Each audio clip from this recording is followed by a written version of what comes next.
En décembre 2001, les dernières recrues de remplacement, appartenant au troisième appel de cette année-là, ont été démobilisées.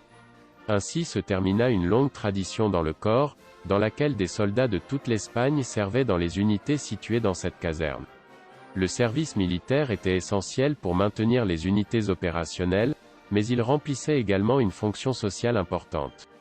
Avec l'incorporation dans les rangs, de nombreux jeunes quittent pour la première fois leur village, vivent avec ceux d'autres régions, se débarrassent de l'analphabétisme dans l'école des adultes, de la caserne, apprennent un métier, apprennent d'autres coutumes et, finalement, avec leur coexistence ont enrichi leurs compagnons et se sont enrichis eux-mêmes.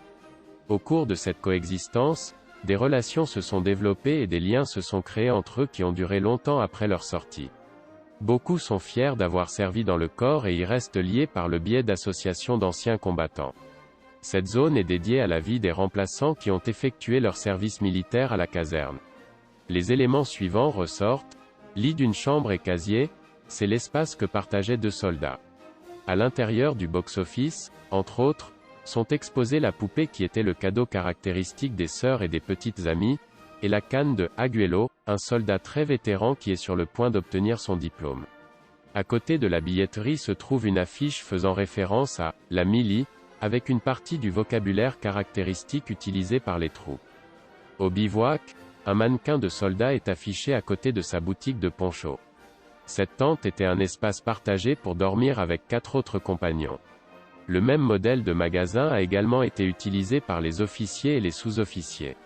Le soldat est avec ses armes, en profite pour le nettoyer lors d'une pause.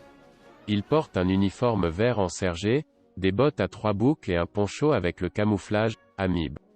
Ce vêtement servait de vêtement pour se protéger de la pluie et pour compléter le magasin. Le diorama est complété par d'autres objets du quotidien, la gourde, la bouilloire, les caisses de munitions, etc. La caisse représente un bivouac actuel en exercice. Les tentes actuelles de type igloo sont à usage individuel.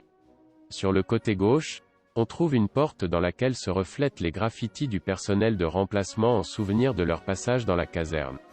Le plus ancien graffiti date de 1950.